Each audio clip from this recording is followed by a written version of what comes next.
secara individu ya. Secara individu dulu baru ke tim. Apakah individunya sudah melengkapi ini dari Om Danur ya, ada 1 lawan 1, kontrol pertama, body posisi, keputusan, terus 1 lawan 1 dengan lawan, 1 lawan 1 bisa ngelewatin lawan seperti itu. Variabelnya banyak berarti. Betul Mas, ada sekitar MBA betul, ya. betul. Jadi yang dilihat juga statistiknya semuanya. Jadi kita lihat tuh dari 7 apa 11 itulah banyak sekali. Kadang kita juga berpikirnya ya yang penting udahlah kontrol pertama, body posisi, keputusan itu aja sih sebenarnya. Baru nanti apakah dia selama satu pertandingan ini konsisten atau tidak. Oh, lihat datanya lihat itu di lapangannya. Betul. Apakah ini individu atau bisa jadi tim kan gitu loh. Iya. Oh. Kan Cuma juga kalau bagus sendiri nggak bisa jadi tim kan? Ya. Maksudnya egois gitu Ya mainnya. betul Mas. Kalau egois kan nggak mungkin juga Iya. Mas. Kita juga nanti di pertandingan lu pasti kan kayak itu. Ya Marcelino salah satunya ya dia individunya bagus dan di timnya juga dia bagus. Nah dari sini kan kita bisa lihat perbandingannya seperti apa. Oh nanti di tim yang lain ada di posisi yang sama dengan Marcelino, ada nggak nih yang bisa lebih nilainya dari dia kan gitu. Selama ini seperti itu yang kita cari. Ini ngomongin talent scout. Ya kita kan ada yang baru kedatangan nih. Ya. Om Simon Ya. Tahamata. Dia dipilih sama Pak Ketum Pak Erick Thohir. Mas Indri lihatnya gimana nih Om Simon? Ya menurut saya sangat bagus ya. Apalagi sebenarnya pembinaan usia muda itu penting. Ya. Pembinaan usia muda di Indonesia, di seluruh dunia lah. Ya. Bagaimana grassroots yang bagus akan menciptakan timnas yang bagus. Grassroots yang bagus. Ya iya dong. Yang bagus. Otomatis itu, dong. itu Pasti. rumus itu ya. Itu pasti rumus. Pondasi utama di sepak bola adalah bagaimana grassrootsnya. Ya. Grassrootsnya bagus, otomatis nanti di timnasnya juga bagus. Kenapa di Eropa bisa seperti itu kan? Kalau di Eropa kan dari bawah ke atas. Ya. Kalau kita kebalik. Tapi kan ya ini perjuangan. Tapi ini proses yang harus kita jalanin gitu bahwa federasi juga sudah menciptakan hal itu. Elite sudah Pro lah. Berupaya tinggal bagaimana sinerginya lagi kan. Nah, kenapa yang saya tahu di grassrootsnya di Indonesia ini kenapa hanya Jabodetabek aja yang bisa menjalankan kompetisi yang berjenjang. Ya ada swasta yang bisa menciptakan. Kenapa dari pihak federasi pemerintah lah terutama kenapa nggak betul. Padahal di daerah sana lebih banyak Mas. Bagus tuh. Jujur. Ya, makanya kan saya bilang. Solo beliau kan. Iya. Banyak Mas. Jadi istilahnya begini. Ya saya berharap nih dengan adanya seperti ini saya bicara bahwa sepak bola Indonesia tuh talentanya sangat luar biasa. Tinggal bagaimana mengelola atau membuat kompetisi yang berjenjang di daerah. Terutama di daerah timur Mas. Oh iya itu. Ambon, Ternate, Papua, Makassar, itu kan lumbungnya sebenarnya. Lumbung ini bakat alam semua. Ditambah nanti dari Jawa yang ya paling enggak stylenya. Terus dari Sumatera kerasnya, Makassar juga kerasnya kan gitu. Udah ada ininya ya. Ya pasti ada seperti itu. Ya, jadi brandingnya masing-masing daerah Mas. Jawa Tengah tuh Jawa Timur ya hampir imbang lah style kan gitu. Ditambah akhirnya ya sebenarnya tinggal bagaimana pengelolaannya. Saya berharap ya Pak Erick sekarang kan lagi kejar-kejarnya nih. Timnas kita lagi bagus begini ya saya berharap federasi bisa memberikan wadah buat adik-adik kita di daerah untuk apa? Untuk dibikinkan sesuatu kompetisi yang berjenjang Mas. Jadi ada ininya ya. Ya ada jalurnya nanti. Jadi kalaupun mau nyari pemain ya kayak Om Simon. Om Simon nanti kan berjalan ke daerah. Keliling kalau tidak ada kompetisi mau apa? Iya sama aja. Ya oke, Brazil di pinggir jalan tapi belum tentu nanti kalau dipakein sepatu dia bisa. Lu bener nggak? Kan nggak sekali dua kali. Nggak sekali dua kali kan kita bisa melihat bagaimana konsisten mereka di pertandingan. Makanya setiap Sabtu Minggu betul.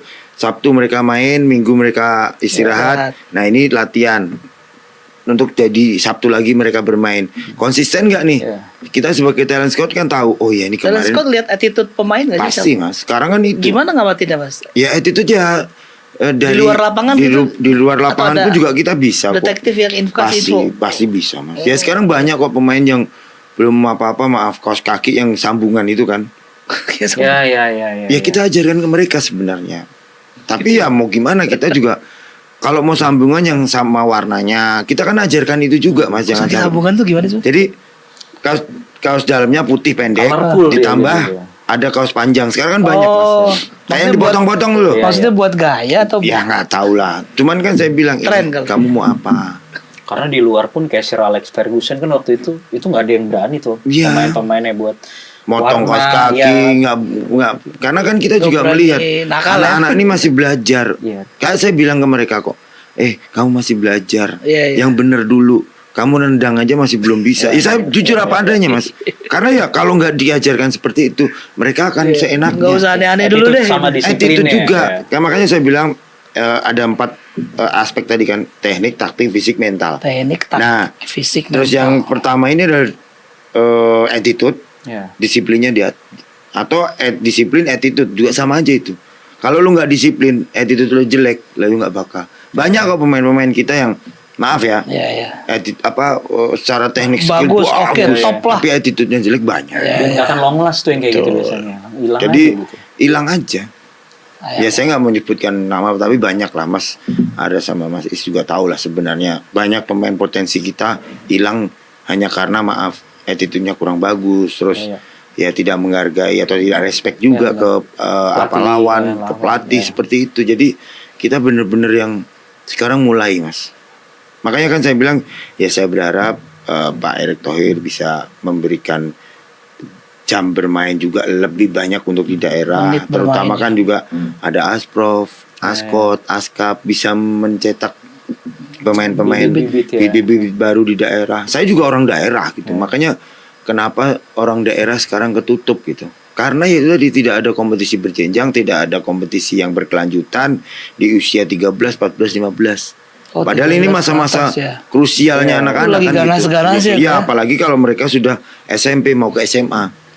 Dari kelas 3 atau masuk kelas 1 SMA sampai kelas 3 ini masa-masa transisi, Mas. Iya betul. Karena saya belajar dari situ, Gua maksudnya mau kemana nih, milih apa nih? waktu saya kan juga usia segitu kan, Mas. Betul. Saya udah harus pergi keluar Ke negeri. Italia. Badan sama mental tuh lagi dipupuk Apalagi banget. kan anak-anak sekarang udah maaf lah semuanya kan. TikTok-an. Nah, TikTok, itu Instagram. semua boleh terserah, tapi lu harus juga berkomitmen Iya, juga gitu bahwa tujuan lu apa ke sini. Itu banyak di Bogor City itu di tempat saya itu banyak malah dari luar kota, Mas. Oh, datang ke Bogor. Dia hanya mau mencari kompetisi dari Hanya mau Subang cari lah, dari Kali, Mas dari Indrianto, karena ada Mas Indri di sana. Iya, salah satunya seperti itu ya Mas ya. Tapi kan ya kita arahkan ke mereka bahwa nih loh, sepak bola itu tidak semudah yang kamu bayangkan. Keras, Bro. Sebenarnya kalau Coach Indri main lagi sekarang ini gaji udah gede-gede. Beda banget tuh. Ya Ricky Ridho berapa sih Mas? Bisa MM-an kan? Ya dulu sebenarnya kan karena kurs ya. Iya. Cuman Sebenarnya kan mungkin sama aja nilai. Sama aja dari sebenarnya. valuasi Dari itu sama. value-nya kan Setara. sama sebenarnya. Cuman kan kayaknya sekarang lebih Iya. wah gitu loh. Secara Jor-joran, bisnis jor-joran. mungkin ekosistem bisnisnya juga pelan-pelan udah mulai terbentuk. Pasti dibanding Mas. dulu, ya. Apalagi ya sekarang banyak Brand, ya. sosmed apa semua kan Iya, itu iya. membuat mereka. Makanya kadang jangan terlalu banyak sosmed juga gitu. Takutnya ya kan banyak. Ya kan? Nanti sekali Distract-nya dibully banyak. tuh, Pasti Mas. Dibully netizen, langsung lemes ya? langsung down. Makanya kan itu Iya, itu iya. yang kita persiapkan. Karakter building kita harus bikin Iya, juga iya, gitu. Supaya apa? Mereka juga nanti suatu saat ya akan jadi mentalitinya luar biasa. Ya Marcelino lah contoh. Mau Iya. dihajar apapun netizen tapi tetap dia maju. Iya. Ya sekarang dia bisa seperti itu. Dan kita bangga kok. Salah satu bagian dari, tapi kan Marcelino dari Persibaya. Kita hanya menemukan aja, melanjutkan aja. Kalaupun nanti dia nggak inget kita ya itu urusan dia lah. Yang penting saya udah tahu ini loh Marcelino pernah Ini loh. aku pilih lah Itu udah kasarannya kepuasan gitu. pribadi. Pasti Ini Mas. loh. Pasti Mas. Ngeliatnya. Yang nemuin Marcelino Mas. Itu jujur bener ya. Itu tadi saya kembali. Ini mang anak ya jahilnya ada, tapi seriusnya luar biasa. Ngelewatin lawan tuh kayaknya enak banget gitu loh. Siut gitu. Ya sekarang kan lihat sendiri. Mas. Iya. Paket komplit itu. Paket komplit banget dan itu benar-benar yang 100% yang kita dapatkan. Ini ngomongin Marcelino, kita coba pindah ke timnas Indonesia nih. Siap. Ini dulu. Ini kan kita tahu bahwa timnas nih bentar lagi akan main lawan Cina sama Jepang nih. Ya. Nah, menurut Om Indrianto, ini striker kita nih gimana nih baiknya ke depannya ketika melawan dua kompetitor yang kita lihat timnya juga lumayan bagus. Dari kacamata mantan striker timnas. Iya. Wah, ini Yang saya lihat beritanya juga terus selama ini kita juga dapat kabar bahwa ya Coach Patrick Kluivert juga kan sudah apa ya, membuat latihan khusus buat striker kita. Mantan striker juga ya, soalnya pasti kan Kluivert punya caranya untuk bagaimana ya, betul. Jadi saya lihat sudah mulai padu nih. Setelah dipegang lawan setelah lawan Australia kan kita juga bagus nih.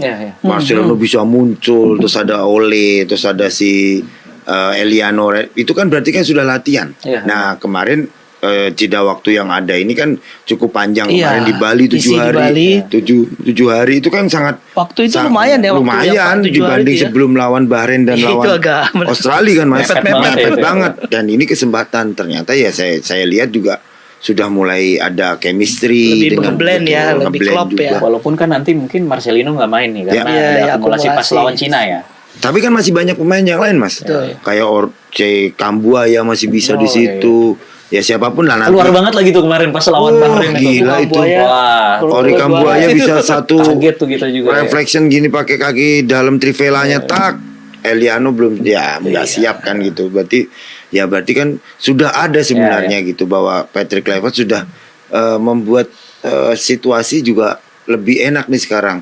Pemain-pemain kita juga udah adaptasi juga kan, kemarin dari Eropa balik ke Indonesia langsung ke Bali dengan cuaca yang panas, terus berapa hari adaptasi, aklimatasinya bener, terus ke Jakarta, dan ya semoga pertandingan besok bisa maksimal. Dan ya saya berharap Ole kah atau si Rafael Struijk kah atau Sananta kah atau siapapun yang nanti diturunkan ya bisa menampilkan penampilan yang terbaik. Apalagi ya saat ini emang kita goalnya masih minim ya. Tapi ya dengan seiring waktu latihan 7 hari ini semoga mereka mendapatkan hasil yang maksimal juga. Saya lihat juga sudah mulai ada finishing, ada crossing, ada semuanya lah buat pemain depan kita ya. Jadi pandangan Coach Indrianto nih, yang kemungkinan besar akan diturunkan oleh Patrick Kluivert starternya, atau menurut Om Indrianto nih siapa ya di lini depan yang kira-kira bagus gitu? Ya kalau saya tetap Ole, terus mungkin di samping ya karena apa ya si Ratnar juga nggak bisa juga kan karena cedera. Terus ya saya berharap Egy sama Kambuaya juga bisa diturunkan dengan posisi itu. Tapi yang saya lihat kemarin ada beritanya Beckham nggak masuk atau dicoret. Nah itu sebenarnya kan Beckham juga di posisi itu juga kan. Ada beberapa pemain yang bisa dimaksimalkan sebenarnya. Lili Pali bisa dimaksimalkan juga ya kan. Ya sekarang tinggal bagaimana nanti Coach Patrick Kluivert kan mau memainkan Indonesianya berapa kan gitu. Dari belakang kan udah nggak usah dipikirin lah. Jadi Kambuaya potensi starter nih. Ya saya berharap begitu karena di Dewa kan nama Egy luar biasa, moncer. Ya termasuk Beckham juga, saya selalu juga sama Beckham gitu bahwa dia punya apa ya tenaganya, spirit untuk bermainnya luar biasa. Dan kita lihat juga kan Cina sebenarnya belum terlalu ke arah Eropa ya. Eropa-Eropaan kayak misalnya Jepang atau musuhnya misalnya Korea Selatan. Mungkin pemain-pemain yang pengganti Marcelino ini juga kita harapkan mental sama fighting spirit juga harus kuat nih Mas ya. Ya harusnya begitu karena kan ini udah pemain profesional juga bahwa setiap kali diturunkan untuk timnas ya mereka juga harus sudah menunjukkan walaupun sebagai pemain pengganti atau pemain dari awal itu kan sudah harus benar-benar fight gitu. Iya dong, harus profesional gitu. Jangan sampai udah masuk di situ langsung melempem. Kita aja dulu bagaimana mau ngelawan mereka kok. Maksudnya di satu tim ya. Lawan senior gimana kita mau belajar? Oh, belajar dari Fahri Husaini waktu itu. Terus almarhum Eri Irianto. Itu kan pemain-pemain hebat semua. Sekarang jadi legend-legend semua. Ansari Lubis, Widodo Ceputra, Roni Wabia. Saya respect ke mereka semua. Kalau ketemu pun masih sering saya sungkem lah. Saya paling muda dulu sama Mas Bima. 19. Ya iyalah, 19 beliau udah 23, 24, 25. Lagi top-topnya. Kalau nggak hormat sama makanya waktu SEA Games 95 saya kembali lagi. SEA Games 95 nomor 9 saya kan dipakai sama Coach Fahri Husaini. Nomor 9 dipakai ya. Ya saya mau pakai nomor 19. Yang penting ada 9-nya aja. Lu iya kan? Kenapa sih? Angka keberuntungan dari kecil saya sukanya nomor 9. Makanya waktu di Piala Asia saya nomor 10. Karena nomor 9 udah Dipakai. senior juga. Ya saya hormat lah. Nomor 10 kita ngelawan saya juga senior. sebenarnya berat nomor 10. Karena kan nomor 10 Nomor 10 di bola keramat tuh banget, keramat keramat ini. gitu. Iya, Akhirnya bener duduk saya. Ya bener kan ya, ini kan Iya. apa ya istilahnya, nggak apa ya, nomor 10 tuh kan bener-bener orang yang bener-bener yang Kalau di bola 10 tuh kompeten lah gitu loh kasarannya. Ya Kurniawan waktu itu, Ansari, ya kan yang bener-bener yang Bambang nggak mau dah. Nomor 20 dia pasti kan gitu. Iya. Tapi 10 tuh pasti orang-orang yang terpilih lah kasarnya. Makanya kalau saya kan aduh kayaknya berat banget gitu. Tapi ya mau gimana? Saya minta nomor 19 sudah dipakai juga. Iya. Gimana coba? Nggak ada nomor yang lebih gede kan nggak boleh. 99 kayak atau 9. Coach ini ada satu lagi ya. Hmm. Sekarang kan kita tahu ya pemain timnas yang posisinya striker itu di Liga Indonesia terutama ya. Ini menit bermainnya nih kan ya kita tahu lah banyak justru pemain-pemain yang basicnya dari luar negeri ya. Nah sedangkan kan kita tahu stok buat timnas ini kan didapat dari pemain-pemain yang daily-nya tuh harus rutin bermainnya. Betul. Nah sejauh ini kan berarti yang utama aja kita pakai siapa namanya yang dari Oxford? Temannya Marcelino, Ole Romani. Romani. Striker utama kita kan sekarang Ole. Romani. Nah, menurut Coach Indrianto gimana tuh? Kalau Ole juga, kalau saya secara kualitas juga bagus kok. Finishingnya juga selalu bagus. Nah sekarang tinggal bagaimana di kompetisi kita sendiri nih. Makanya setelah eranya Bambang Pamungkas sudah nggak ada kan. Karena pemain depan kita udah diambil sama pemain asing. Jujur ya sebenarnya saya juga kecewa. Tapi ya inilah sepak bola, inilah industri sepak bola. Kita tidak bisa lepas dari ya pemain-pemain asing gitu.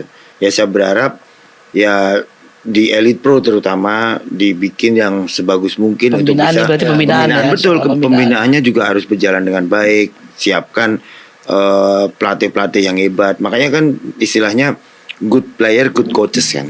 Pemainnya bagus akan lahir dari pelatih yang bagus juga. Makanya ya sebisa mungkin di kompetisi Elite Pro atau apapun sudah dapat pemain-pemain yang untuk level internasional di usianya nanti gitu. Jadi jangan sampai setelah ini putus lagi nih gitu loh. Makanya harus benar-benar dipersiapkan nih untuk tahun depan kualifikasi itu kelahiran tahun berapa, terus nanti tahun depannya lagi tuh tahun berapa. Jadi kita sudah punya bank data gitu loh. Ya saya berharap bisa seperti di Eropa, mereka sudah menyiapkan timnya itu dari mulai 14 15 mereka sudah punya tim sendiri. Entah diikutkan di level mana, di kompetisi apa, di liga apa. Itu kan benar-benar persiapan yang kita harapkan seperti itu. Kita gitu, perlu banyak belajar sih. Ya pasti Mas, kita ya saya sendiri pun juga belajar juga bagaimana kita harus mendisiplinkan diri, terus selalu tepat waktu, terus selalu kerja keras gimana caranya kita mau maju kan gitu. Jangan sampai malah kita turun ininya lagi gitu loh. Grade-nya juga. Kita ngomongin soal Cina nih. Ini kan kita tayangnya setelah Cina nih ya. Kita kalau mau ngomong prediksi tapi oke lah. Mas Indri kira-kira kita sama Cina. Aku sih selama ini 2-0 sih, nggak tahu feeling saya 2-0 terus 2-0 terus. Yang lawan Bahrain juga gitu. Di berapa Mas Indri? Saya 1-0. Bener kan 1-0. Feeling aja nggak tahu feeling saya. Tapi habis itu banyak yang ini teman-teman prediksinya benar terus nih katanya gitu. Ya ini namanya prediksi. Loh bener Mas, saya waktu ada prediksi udah 1-0 aja dulu, amin. Kan gitu kan. Tapi ya inilah sepak bola, nggak bisa dilihat juga. Tinggal bagaimana ini nanti kerangka timnya, yang 11 main siapa, yang masuk ininya siapa, dan sebenarnya Cina juga masih bisa kok, ada kelemahannya juga. Yang penting pemahaman sekarang ini pemain-pemain kita, pemahaman untuk menyerang, bertahannya, transisinya mau seperti apa, transisinya mau cepat apa mau lambat, betul. Kan gitu. Kita rebut bola mau cepat apa mau lambat, kan gitu. Apalagi Cina ini juga kan main di Indonesia ketir-ketir juga gitu, walaupun kita pengurangan supporter juga kan, pengurangan kuota supporter, tapi paling enggak kan mereka juga mikir juga gitu. Bahrain aja kemarin juga sempet ngedon juga gitu kan. Lihat GBK. Iya dong kan gitu, apalagi dengan koreografinya. Ada Grande, Grande itu kan sangat luar biasa. Kita pun juga pernah ngalamin bagaimana kita main di GBK tuh kalau udah Deg-deg seru. Wah pasti mas. Pendukung itu sendiri. 5 menit 10 menit itu kalau Berat kita nggak banget bisa, kayaknya. kalau nggak bisa Antara nguasain berat mas, atau ini banget Apa itu? full support atau gimana? antara kita tuh Beban atau beban, seneng, bangga, dan Campur aduk. itu mas. Bangga dilihat, terus bebannya ya kita harus menang nih gitu loh. Itu salah satu bagian yang membuat kita, makanya kalau udah di GBK itu rasanya berbeda mas. Adrenalin Beda ya. Kita lawan Cina waktu kualifikasi kan juga gitu kan di GBK kan. Kita aja yang sebagai pelatih aja, Mas Pipa apa semua, itu ngerasain nyanyi Indonesia Raya itu udah wah, merinding. merinding, dan pas main itu udah rasanya tuh pengen kita juga mau kayak dulu gitu loh, kayak dulu gitu. Ya kan waktu itu kan ada di GB kan Coach Bima sama saya kan Oh iya. jadi satu tim juga Praolimpiade yang Mas Bima syuting kena tiang terus saya cocor itu kan itu jadi Coach Bima, Coach Indri masih ingat nggak di sini? Dejavu dong. Ya pasti kan gitu, apalagi GBK mas. Ini Iya. stadion yang pernah ya paling nggak dibanggakan di Indonesia gitu. Main di situ kan nggak semuanya orang mas. Betul. Dan anak-anak sekarang kan kalau udah nonton aja di GBK tuh udah merasa iya. Tapi lu harus punya dong kebanggaan. Suatu saat lu harus main di situ. Makanya saya kasih ini lo, jalan lu sudah Ini ada harus kompetisi. tanamin nih pemain-pemain muda. Anak-anak muda tuh kayak gitu. Tinggal bagi. nasionalismenya. Oh ya harus dong mas. Karena kan ya anak-anak sekarang tuh kan kalau udah sakit kayak gitu lah menye lah. Kalau zaman kita nggak ada lu menye lu ya ditendang kan gitu. Tapi ya sekarang kita tanamkan itu disiplin terutama. Nah ini untuk striker nih, Mas Is. Untuk posisi striker menurut Coach Indrianto, apa kita perlu tambahan lagi dari calon-calon pemain timnas yang ada di luar negeri, ataupun misal kita ngambil dari stok dari Liga 1 gitu? Gimana pandangannya? Kalau saya sih sementara ini udah cukup ya. Dari Liga Indonesia juga sudah ada ya Egy termasuknya, terus Auri Kambuaya, terus ada Sananta, ada ya termasuk Beckham sebenarnya itu kan udah di timnya lagi bagus-bagusnya juga, lagi moncer-moncernya juga lagi gitu ya. Posisi prima lah ya. Betul, lagi ini loh. Orang Indonesia pun bisa gitu ngelawan pemain-pemain asing kan gitu. Tapi ya kembali ke Patrick Kluivert nanti apa yang harus formasi apa yang dipakai. Formasi kan hanyalah angka mas. Tinggal bagaimana memanfaatkan momen, memanfaatkan situasi di pertandingan kan itu aja. Kalau pertandingan bagus, anak-anaknya juga paham, ya insya Allah jalan depan. Ini kiper kita juga akumulasi kartu kan? Ya Martin Paes ya. Martin Paes. Ya masih ada Emil Audero. Gimana Mas Indri lihat? Ya kalau saya secara pengalaman juga sudah bagus lah. Italia banget lagi. Italian sebagai alumni Italia. Iya kan. Ya ini pertandingan pertama juga bagi mereka, bagi si Audero juga. Ya semoga tidak nervous juga. Tapi masuk sekelas Italia mau nervous kan nggak mungkin. Tapi ya karena Indonesianya ini yang bikin nervous gitu. Iya. Karena lambangnya ini loh. Garuda di waktu pertama Paes juga kan sempet grogi juga kan, ada kesalahan kan. Nervousnya ya. Blunder pasti. Blunder lah. Pasti mas. Tapi ya semoga kalaupun nanti Emil diturunkan ya semoga bisa jadi yang terbaik. Terus masih ada Nadeo, masih ada Hernando, yang mereka juga lagi di timnya lagi bagus-bagusnya juga. Makanya ya kiper 4 atau 3 ini kan mereka bersaing gitu. Tapi ya sementara ini baru si Emil kan karena bermain di Eropa. Tapi ya sebenarnya Nadio sama Hernando juga nggak kalah. Hernando pernah starter ya? Pernah starter sebelum U23 kan juga masih coachin kan, masih coachin. Si Hernando ya bagus kok. Nempes penalti semua kan itu ya berkat kerja keras dari Hernando. Jangan semoga ya siapapun nanti yang turunkan ya kita bisa euforia lagi gitu. Satu lagi nih, kan abis lawan Cina kita lawan Jepang. Prediksi skor sama Jepang. Hal apa sih yang mesti dilakukan oleh pemain timnas atau pelatih dari coach Kluivert ketika melawan raksasa Asia nih mas? Ini kan yang udah pasti lolos nih. Walaupun isunya ada pemain layer 2-nya. Ya betul. Ya yang saya dengar gitu kan, layer 2-nya mereka akan main, tapi ya layer 2-nya aja udah bagus-bagus gitu. Tapi ya kita realistis sama. Kalaupun 1-1, 0-0 udah bagus buat kita gitu. Bahwa ya main di Jepang pula. Ya semua pasti kalau udah ngomongin Jepang udah nggak bisa karena 17 pemain hampir 20 apa 17 main di Eropa semua, Mas. Layer 2-nya aja main di Jerman, iya. di mana itu. Ya sempat kita ketemu Itakura juga kan waktu TC sebelum Piala Dunia kan ketemu Itakura kan Jepang. Main di Mönchengladbach. Terus ada lagi yang di si Mitoma. Yang di Brighton. Brighton. Ya kan gila-gila. Layer 2-nya. Udah layer 2-nya gitu. Belum Kubo. Belum siapa lagi lah. Gila. Tapi kita jangan patah arang lah ya. Iya, pasti kan kita pengennya yang terbaik lah. Mau di luar kandang, mau di kandang. Kita harus ini loh Garuda gitu. Garuda di dada itu berat, Mas.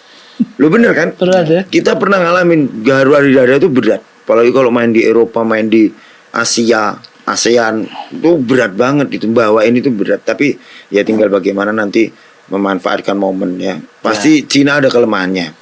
Dan kelemahan itu sudah dilihat dari staffnya.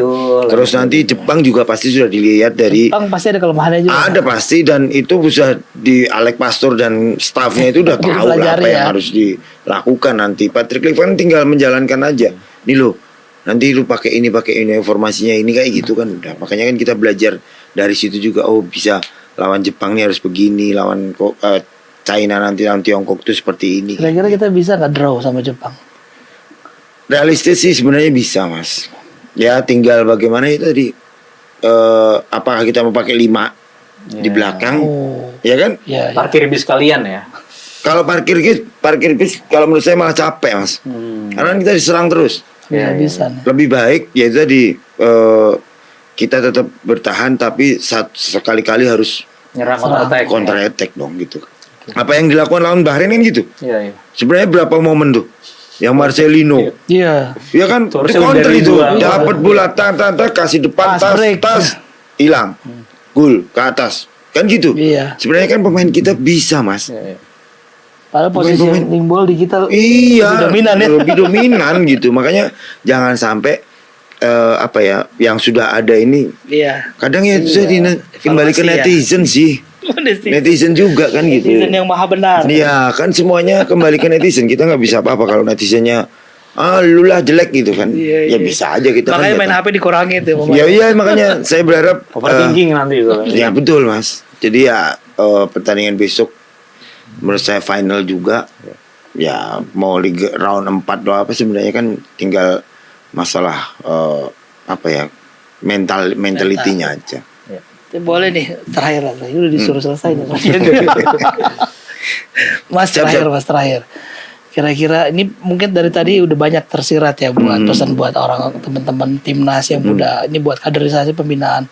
Apa yang mau disampaikan dari Coach Indri soal buat kemajuan sepak bola kita lah? Ya sinergitas dari pemerintah menciptakan pemain-pemain muda, grassroots-nya ditambah untuk kesinambungan timnas kita mulai dari daerah terutama. Ya saya berharap sinergi dari federasi, pemerintah, swasta lah nggak apa-apa lah, sinergi untuk membangun sepak bola Indonesia bisa jadi lebih baik gitu. Dari terutama di daerah-daerah, Mas, tolong dibikinkan kompetisi yang berjenjang. Terus mereka juga mendapatkan kesempatan untuk seleksi di timnas, entah di usia muda atau nanti di timnas level yang tinggi kan gitu. Jadi saya berharap dengan adanya sekarang ini lagi Pak Erik lagi ketol-ketolnya untuk membangun sepak bola Indonesia yang lebih baik. Yes, itu momennya bisa berjalan, momennya dan bisa berjalan dengan baik, dan semoga di Piala Dunia yang lolos Piala Dunia ini bisa jadi acuan juga. Dan saya berharap di U17-nya bisa berkiprah lagi di tahun berikutnya. Jadi, karena ini udah lolos nih dengan situasi yang sebenarnya berat ya, Brasil, Honduras sama Zambia. Ini kan grup maut sih sebenarnya, tapi dengan persiapan yang panjang. Betul. Ya semoga ini bisa, ya paling nggak kayak kita kemarin lah 2023 kemarin kan kita Panama, Maroko, Ekuador. Di pertandingan pertama kedua kan draw tuh, Ekuador, Panama. Itu kan jadi sejarah nih. Nah siapa tahu nih tahun ini sejarah juga buat adik-adiknya kan gitu. Dan di situ juga ada adik saya gitu. Mas Tommy Haryanto. Jadi semoga Nova Haryanto dan Tommy bisa memberikan yang terbaik buat kita dan sama yang kita lakukan sama Coach Bima. Baik, Coach Indri, Bung Arda, rekan-rekan pers. Sama-sama. Terima kasih Coach Indri, terima kasih udah datang ke Sama-sama, sini Mas. di tengah Iya, kesibukannya datang Arda. jauh-jauh dari Bogor. Rekan-rekan pers, terima kasih sudah nonton.